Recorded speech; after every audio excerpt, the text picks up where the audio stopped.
Welcome to the Healers Café, conversations on health and healing with Manon Bolliger, a retired and deregistered naturopathic physician with 30 plus years of experience.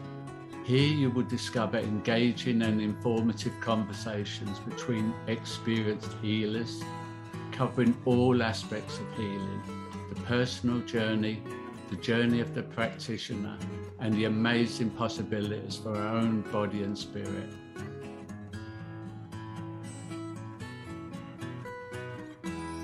So welcome to the Healers Café, and today I have with me Eli Coberly, and we're going to talk about dreams and their impact on healing and on direction, and how it aids intuition potentially.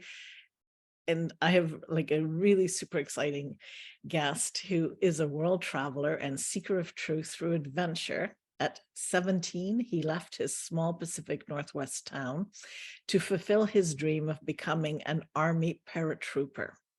At 20, he was honorably discharged and began his search for a new dream.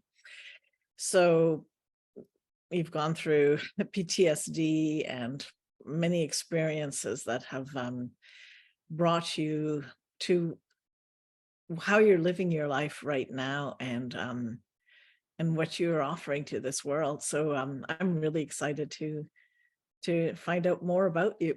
So let's start with that. Welcome, and maybe start with your journey, because it's not everybody's journey. Sure. Yeah, I mean, I grew up in a small town, very rural in Northwest Washington State in America. And I wanted to join the Army because I realized that, I wanted to make a difference. I didn't know what to do. I was fairly ignorant and came from a town of loggers and farmers, and I didn't want to do that. I wanted to see a bigger world.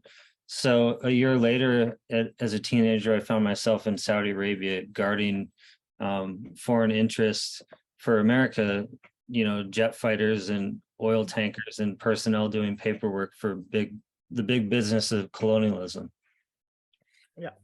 So there I was, and then I got out, and I had experience with psychedelics and different things, and thought, well, this world's not like we think. And I had an influence from my grandfather, where he was like saying, hey, like there's other dimensions. He was into archaeology and geology and studied the indigenous people, and so there's other things in this world besides this linear viewpoint. And so that was like a catalyst.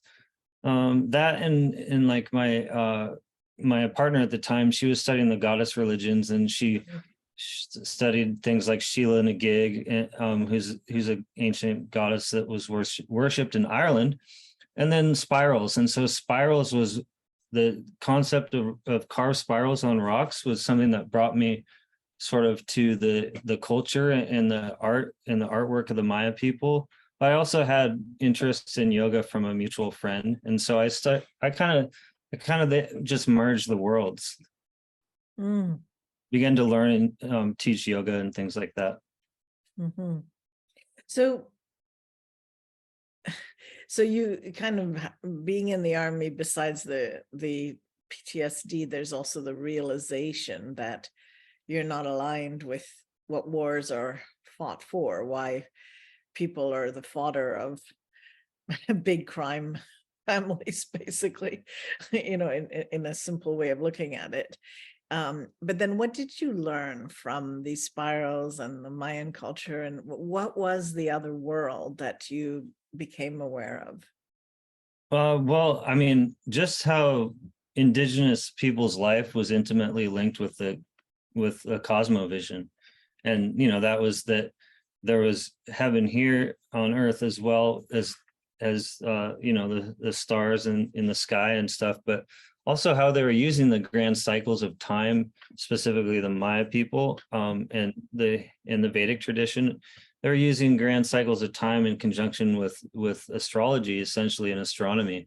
So the influence of these stars and planets and all these, and the moon and all this stuff, how it was ingrained in our society long before the Industrial Revolution. And that was of interest to me, especially when it came to understanding the root of yoga and the energy of Kundalini and things like that. So can you speak to that a little bit? Because right now we're in a time period of a great shifting, I believe, of, there's a lot of things that are coming to emerge. Some people call it the Great Awakening. There's many words for this, but what is your understanding of that? Well, my name is Elijah and my parents were biblical. They named me as a prophet. So I got into prophecy of indigenous people. I thought it was fascinating. And so I know what you're saying is there was, specifically like in the Maya calendar, the Hopi people, but they prophesized that there's a big change happening in our world, like entering into another world. And then people talk, in the 70s about the age of Aquarius and people becoming more art oriented or spiritually oriented and things like that. So I think that happened for me, and especially around when the Maya calendar changed, where they said it was the end of the world, and everyone said, "Oh, look, nothing happened. There's no doomsday situation." All this, but they were saying, if you don't change individually, and as a result of that, if we don't change collectively, then the world will be in trouble. And that's what they were talking about: is a new world needs to occur so we can protect the one that we're living on. So you find that it's kind of a similar situation now, when we see what's playing out, which seems to be even more transparent than it used to be. At least it looks that way. It could be my own evolution, but it seems that there's more people able to see what's happening and I think, is that the internal transformation that by each of us doing our own, journey, we are changing the world, because you can't go back once you see what's happening. I'm not paraphrasing you, but is that in line with what you're saying? Yeah, I mean, it makes perfect sense, because we're not only is consciousness arisen in a greater way than it ever before on the earth because of the internet, but we're also being made to recognize our mistakes because everything's being recorded. And we destroyed all the history with because we didn't like it. It reminded us of things. War, you build a big trench and you throw all the bodies in it and cover it up and try and forget about it. But now we're sort of like police brutality is being recorded. Women are marching on capitals. All these transformational things collectively that are bringing about change, and people say, "Oh, nothing's changing," but the biggest thing is consciousness is changing, and that's a seed to plant something in the right direction. Yeah. So okay, let's go.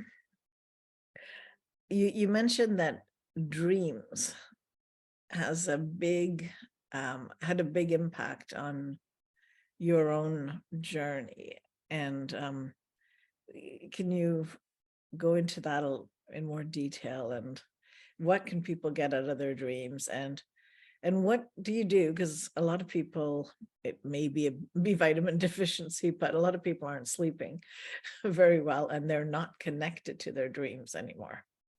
So maybe if you don't have to do the medical part, but what is it you do with dreams? Well, I mean, so around the world, every indigenous culture, every recorded history, we have people working with dreams. There's a shaman, or there was some person in the group that was helping people transform through their dreams or interpreting dreams.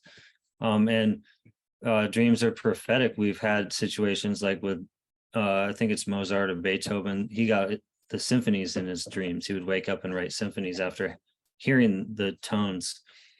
People who are in wheelchairs ultimately are able to walk or fly in their dreams. So it's a powerful point of transformation when the body rests and the mind's sort of not restricted to physics, mind and body.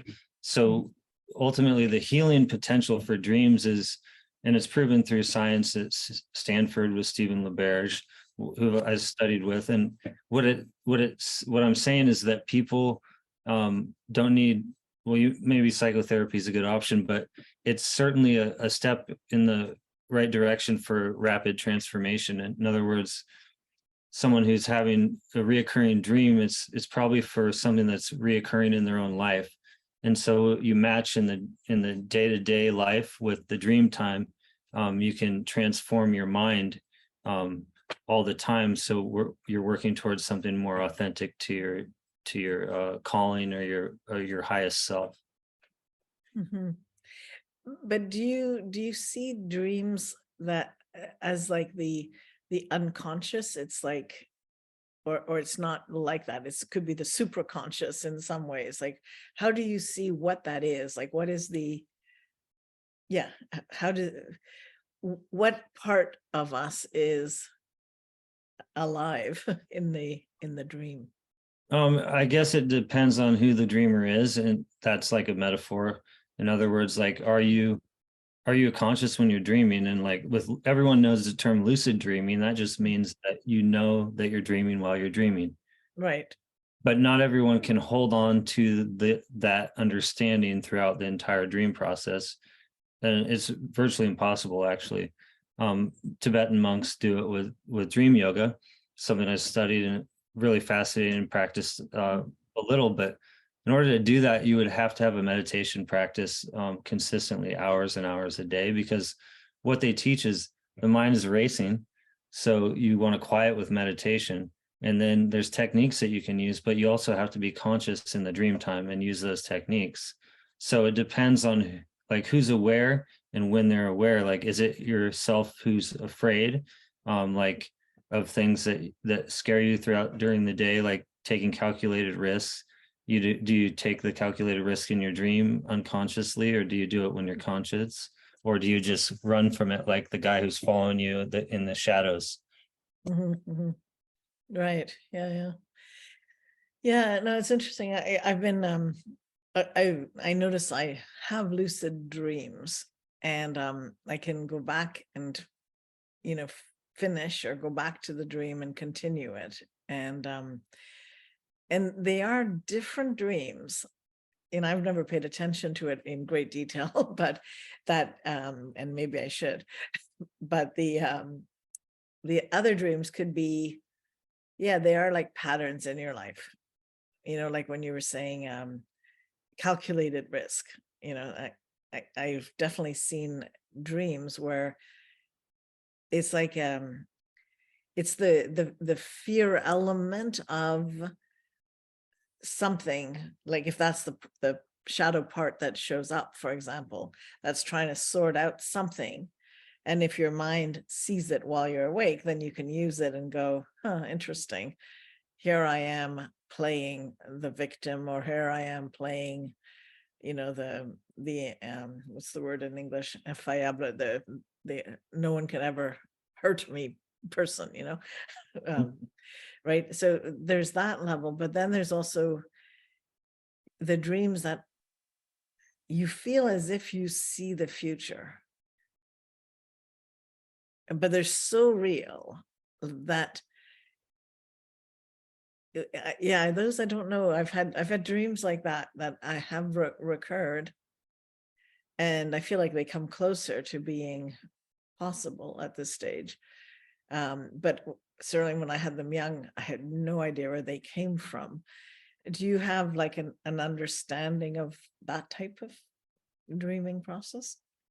Yeah, I mean, it's like with astrology, they call it free will astrology, right? I mean, everything could be a potential past or present, but is it going to be? And it certainly is based on choices, and that's what's beautiful about being human. But ultimately, if you're looking for where does this come from, it's the same question, I believe, that where is consciousness stored? It's not in our mind, and it certainly isn't here on Earth. So where is it? And the bigger questions, people say, oh, it must be God. Well, interesting, but the Hindu tradition talks about akasha, and that's space.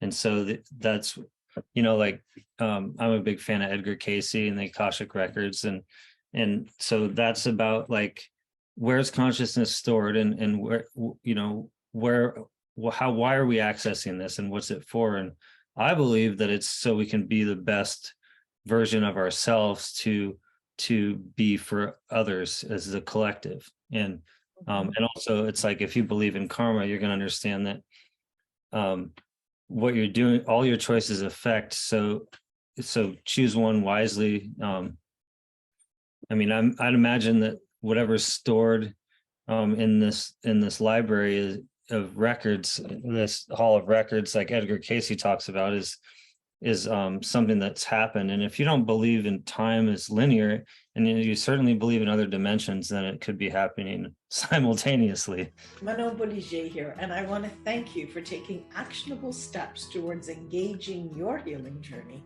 and helping others discover their path by watching, sharing, subscribing, and reviewing these podcasts. Every review and share helps spread the word, these different perspectives and choices and options for healing. And to thank you, I'd like to invite you to sign up to my free 7-sequence email tips on health and healing for everyday life.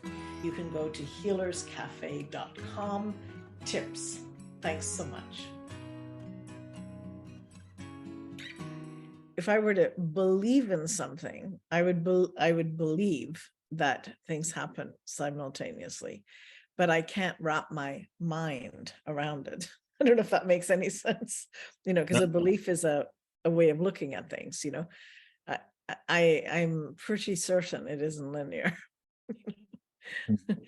but it's not like I can make sense of that, not with my mind, and not that way.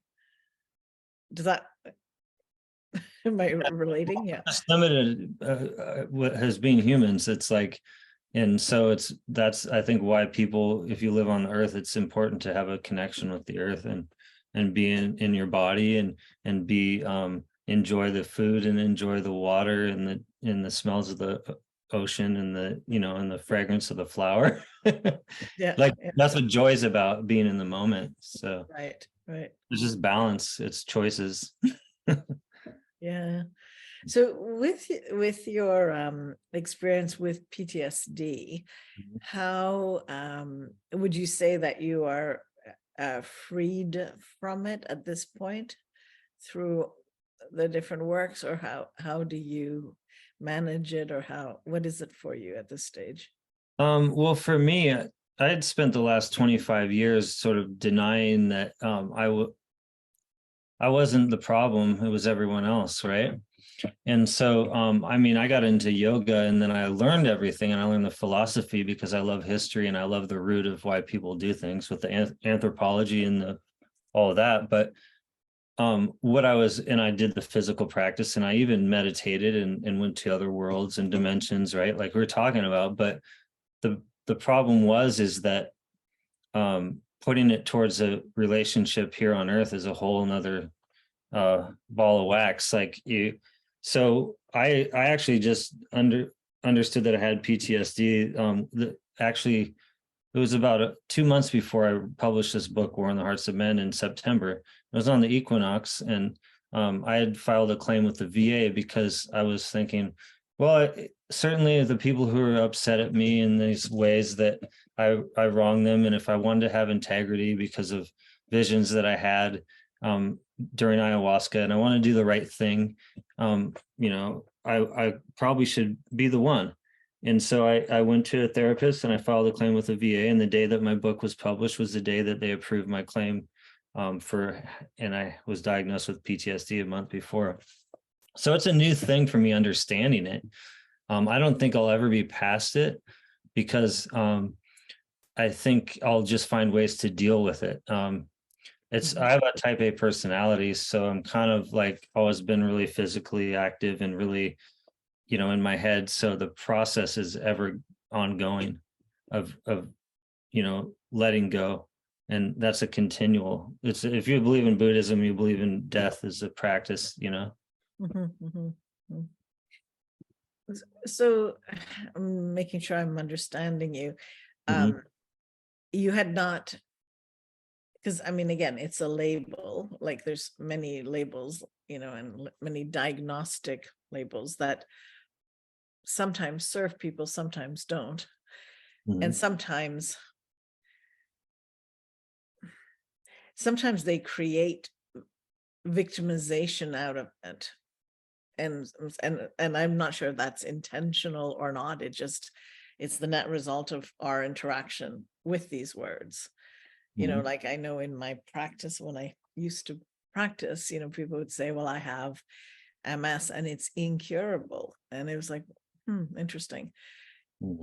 Like, who is saying that and who knows that? And what is, you can say, well, MS, there's a few tests that you can do that would be markers, but demyelination exists anyway, sometimes that isn't related to this diagnosis. And so again, you can break it up apart where the word, it really comes down to the person and the symptoms that they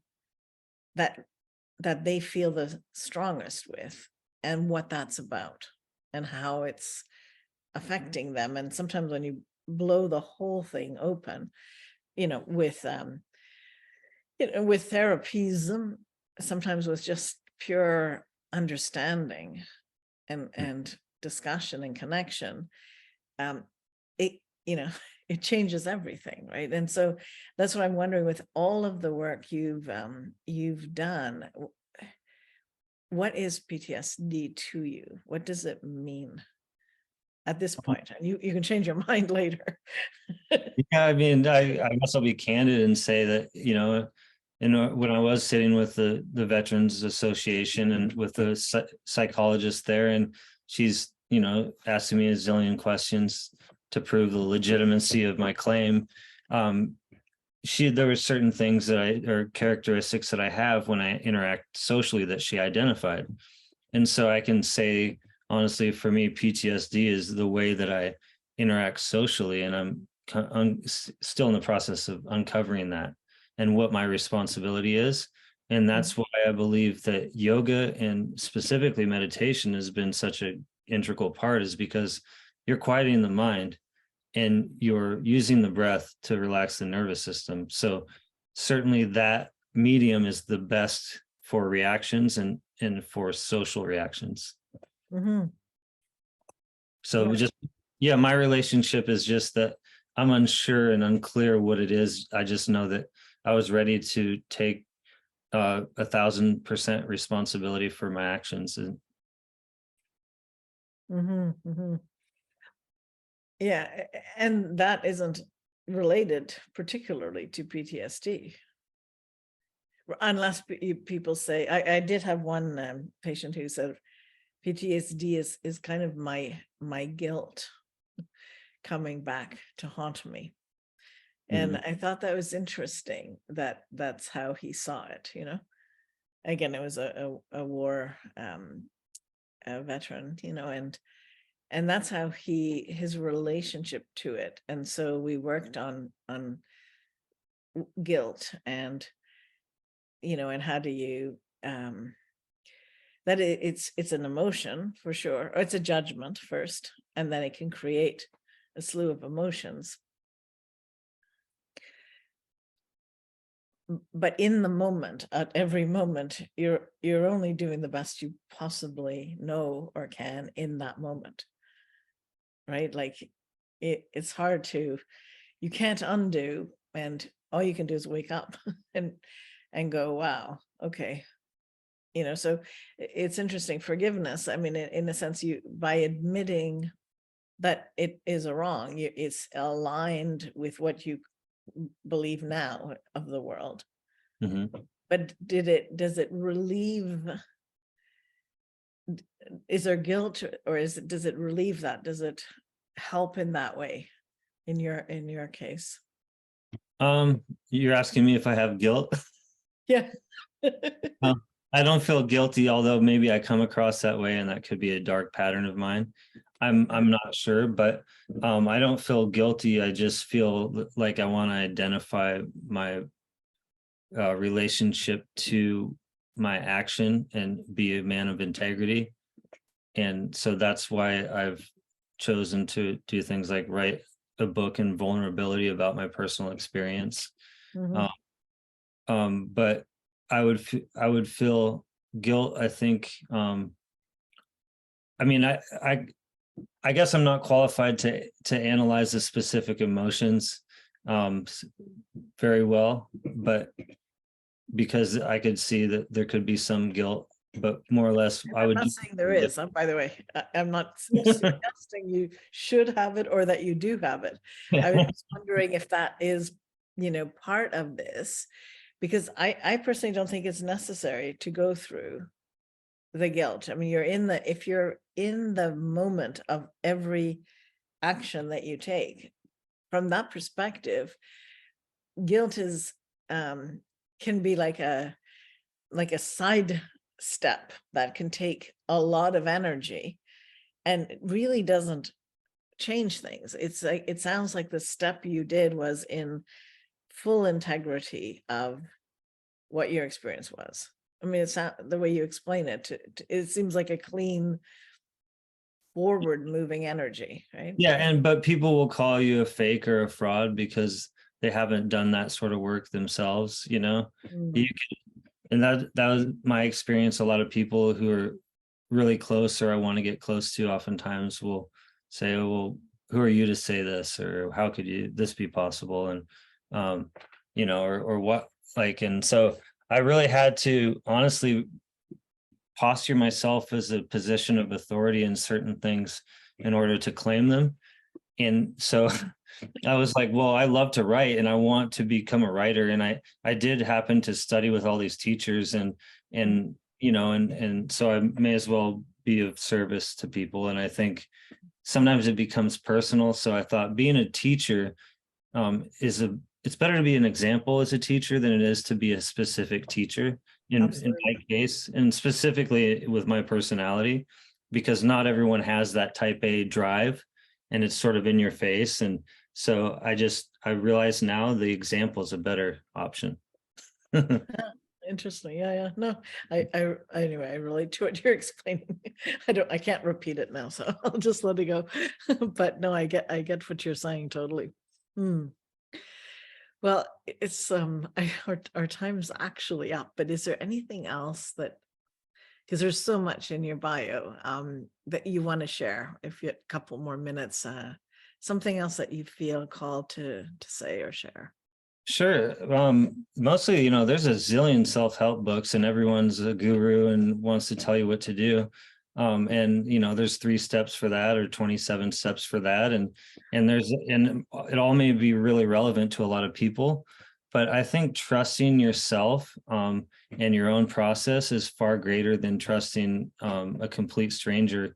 And if you check into my book, I wrote it as an example on how one person could do some type of healing in a different capacity. And there's not one way, but there's also recognizing the root of suffering is in your own suffering and the collective suffering of the world could be a way to journey into a healing process as opposed to finding a panacea of steps for everyone. So, I could plug my book, War in the Hearts of Men, and my website, elicoberly.com. And I'm on Instagram, Eli Coberly, and it's on Amazon, the book, War in the Hearts of Men. Well, thank you for sharing that. And thank you for your courage to be vulnerable and speak out and be real. Thank you. It was a pleasure being a guest on your show. Thank you for joining us at the Healers Café with Manon Bolliger. Continue your healing journey by visiting thehealerscafe.com and her website, and discover how to listen to your body and reboot for optimal health.